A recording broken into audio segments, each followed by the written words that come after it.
Hey everyone, Happy New Year, and we want to say Happy New Year and welcome to the very first Radiotopia Presents of 2024. It's a series that we are truly excited about. It's called Shocking, Heartbreaking, Transformative. Now, this is from documentarian Jess Shane, who put out an open call on Craigslist and then worked with 4 strangers to explore the standard rules that documentarians and journalists use to tell their subject stories. So the series gets into all sorts of questions about what happens when people's real lives are collected, edited, and consumed. The show pulls back the curtain on what goes on behind the scenes of your favorite nonfiction shows. And then it turns in on itself and some really interesting twists and turns along the way in the making of the show. I've gotten to know Jess a little bit over the making of this show. Every time I chat with her, there's a new wrinkle to this story. It is really incredible. So go check out the new Radiotopia Presents series, Shocking, Heartbreaking, Transformative. It is out now on your favorite podcast platform.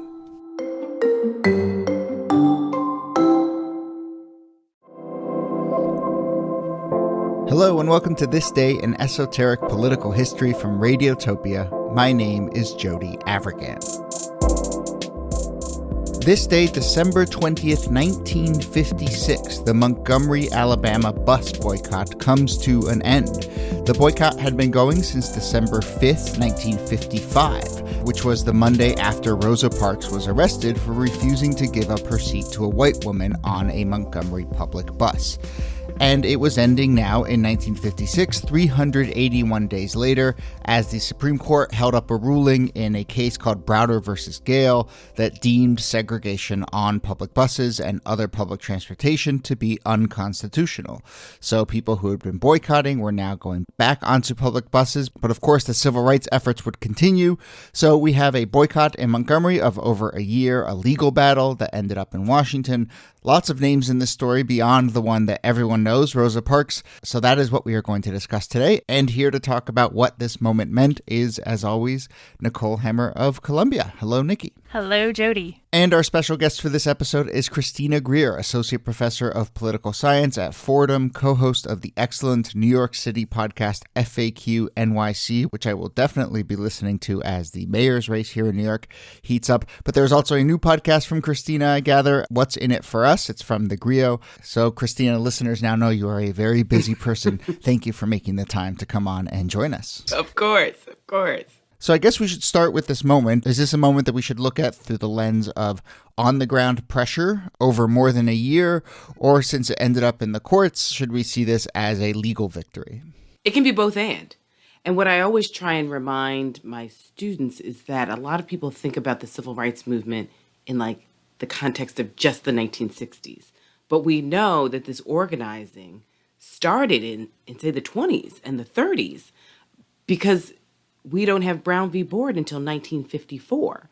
And then after that, we see sort of triumphs in the 1960s. So the fight for justice and equality and equity and dignity has taken not just centuries, but when we think about the civil rights movement as a proper movement, we have to include all the decades of organizing to get to that moment and the ebbs and flows and the stops and starts. So when we have the victories of the 1964 Civil Rights Act or the 1965 Voting Rights Act or even the 1965 Immigration Act, that's a culmination of a series of legal battles on the local levels, state levels, but also within the Supreme Court that sort of happened in the mid-60s. Yeah. But we have to remember that this is organizing legally and I always tell people it's like electoral politics and protest politics for Black people have to go hand in hand. We've never gotten one without the other. And especially, legal victories we haven't gotten without protest politics and changes at the ballot box. And the time frame then, that puts into such good context these 381 days of the boycott in Montgomery, which may strike some people as, wow, that's a really long boycott. But in the context you just laid out of years and years and maybe decades, that seems very reasonable. Well, it's also interesting because on the one hand, it's like, well, it's 381 days after 30 years of organizing, right? But then on the other hand, on a day-to-day, just thinking about that's a full year plus of not having conveniences, of making sure you don't lose people, of making sure you maintain that momentum, right? The collective action, the free rider problem, all of these issues that we sort of think about when we're trying to get people, a large group of people, to do something for the greater good that you may not necessarily see right now. And it's going to be uncomfortable and it's going to be inconvenient for you, but you need to do it for the larger good. 381 days is pretty remarkable that so many people, in the rain, and for those of us who know the South gets snow too. The South gets cold. And then you're walking to and from work for some people. So after you've done labor all day, you still are looking at miles to go. And I think that that's, a metaphor of how Black people feel about this country, sort of miles ahead and miles to go at the same time. And organizers understood these different timelines, right? So you had folks who were focused on the courts. But for the day-to-day of the boycott, there were these mass meetings that were being held at churches on a regular basis because they understood that this kind of sacrifice, this kind of walking to work or finding carpools to work, the standing up against all of the pressures from employers and from neighbors and from white people all over the community required that kind of soul fortification that was just happening on a very different scale in that local community, in those local churches, understanding that that was necessary in order for those bigger victories happening at the Supreme Court. And we can't forget the amount of bravery it takes, right? It's not like people were walking on the sidewalk just strolling, right? I mean, they faced physical violence in doing so, because people know that if you're walking in many instances, then you're part of the boycott. Then that means you're part of the rabble rousers. That means you're part of the problem of Black people trying to get too much freedom in the South. So for men and women, especially, to do this, because we know, the great thing about Rosa Parks is, because she's so brave, and I don't even think about Rosa Parks and the bus boycott when I think about Rosa Parks. I think about Rosa Parks, the rape investigator. Yeah. Like, I think about the petite woman going to the Deep South and investigating white men who have used rape as a tool of control and violence against Black women. That's who I see.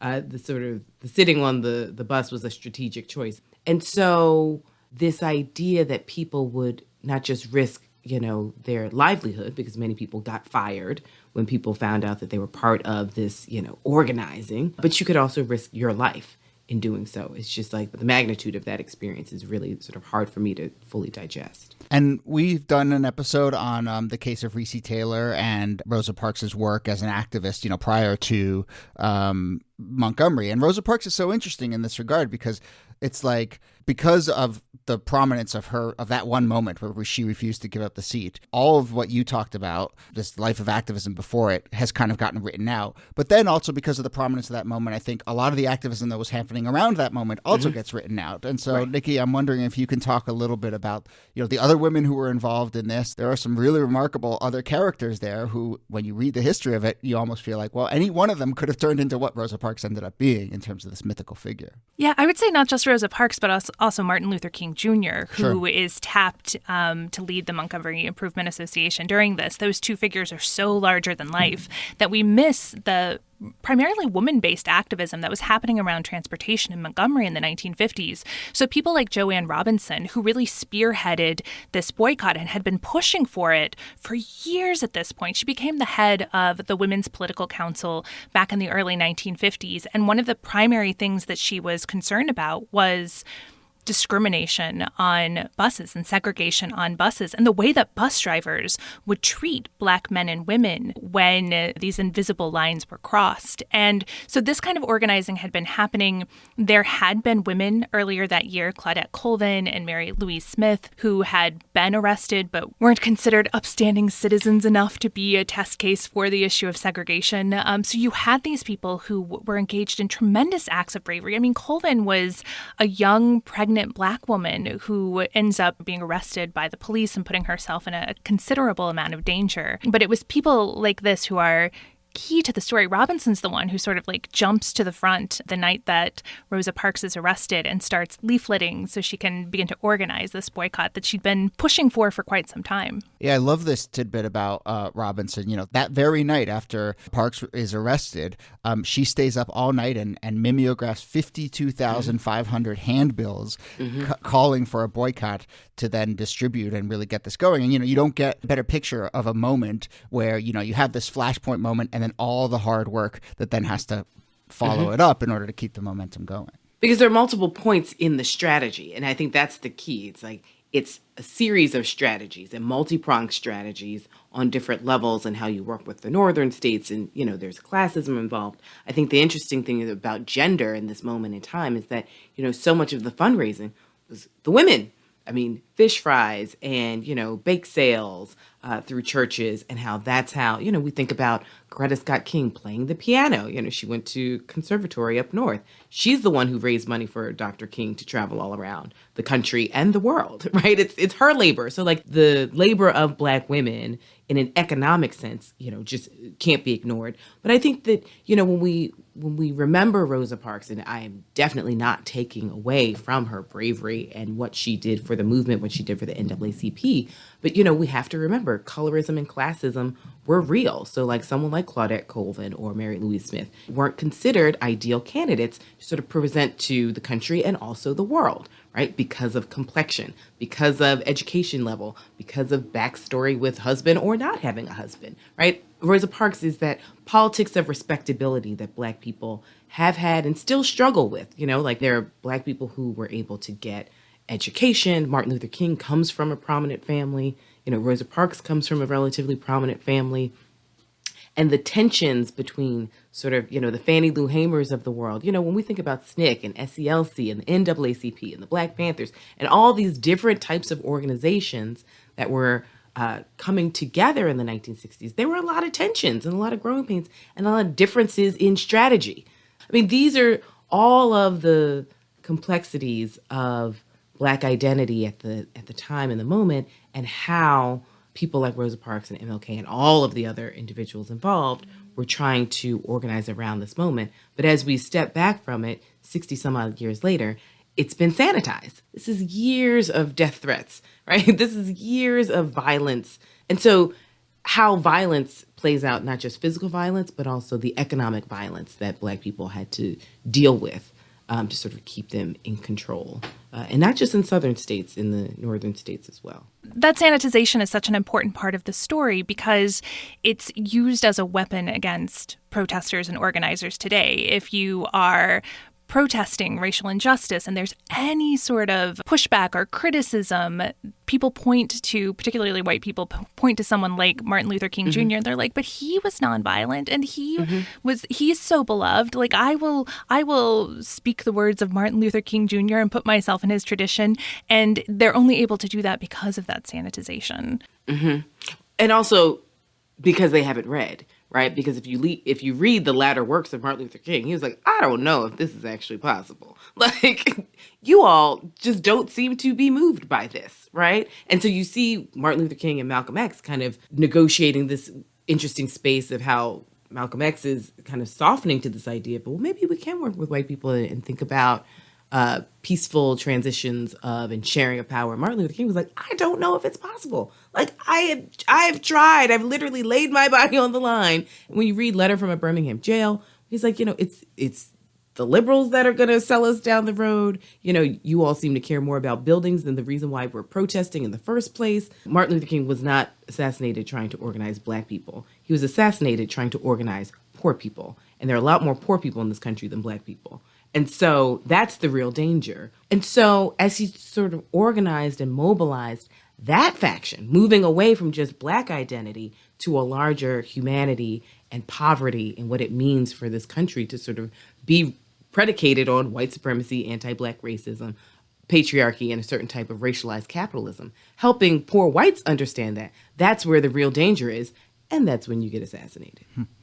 And just to paint a picture of how complicated the notion of progress or victory, all the things you were just discussing were, even with the Montgomery boycott itself. I mean, when it comes to an end in December, on the one hand, the boycott, as I gather, was originally intended to just get what was referred to as modified segregation on the buses. And in fact, the legal ruling was for total integration on the buses. So you have a sort of victory of sorts there. But just to layer in some complications, to put it mildly, the buses were integrated, but the bus stops were still segregated. Right. People were firing guns into the buses as they were passing by, and several people were grievously injured. And then, of course, a few weeks later, in January 1957, you have the firebombing of 4 black churches and obviously all the other things you're discussing. So, as we start to wrap up, I wonder, all the things that we've just talked about, Christina and Niki, what does it tell us for this year we're in now, and in particular, this question of kind of progress and momentum? And when you come off of a high-profile moment, something that maybe is perceived as a quote-unquote victory, or, at least advancing a little bit, how do you then continue momentum? How do you track progress? How do you keep things going? I mean, I have a large degree of patience with this nation, probably more patience than I should. I mean, most Black people do. And I see that, we ebb and flow. So what was perceived as progress under 8 years of a Black president, we've seen the pendulum swing in the opposite direction. What I think concerns me is that we're seeing this overt type of violence that does feel like the 50s and 60s, where people are running folks off the road or shooting people in cold blood because they pretty much assume that they can get off. And even if they don't, they're fine with it. They've done something for the cause. And I think that a lot of white Americans don't understand or don't want to understand the capacity of white Americans in this country. So it's like, because to do so would have to recognize like what your people are capable of. So we have this myth of like the violent Black people. And it's like, I have receipts about white people being violent and what they've done in the past 4 years, and motivated by the highest office in the land is very concerning to me, because we have a history of it. We can look to books really quickly and see that it has been done. And so that means it can be done again.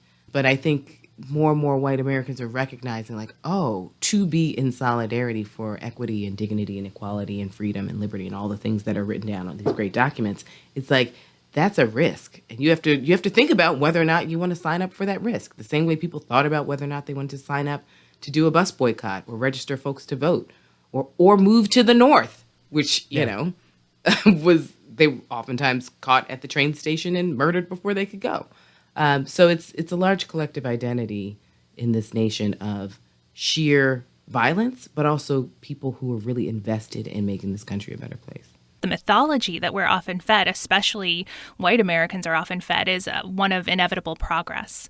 But you go back to 1955, you go back to the 1870s, and you see these moments of real progress followed almost immediately by violence and setbacks. And tapping into that history, I think, is actually fortifying for fights for racial justice, because it reminds you when things get bad that, this is how it goes. You just have to keep fighting.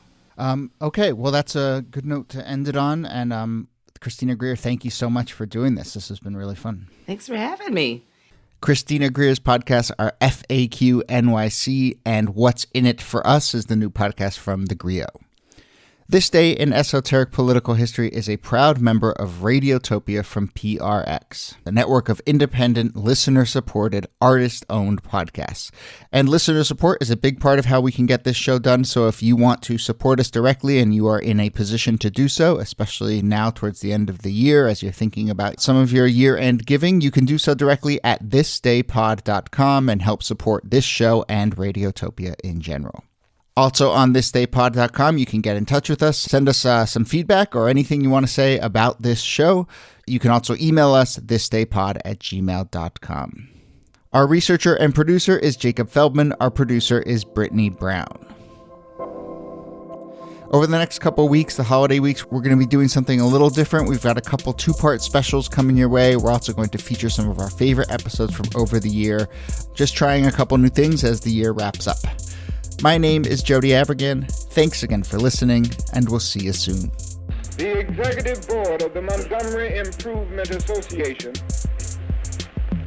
recommends that the 11-month-old protest against the city buses will be called off, and that the Negro citizens of Montgomery, Alabama will return to the buses on a non-segregated basis.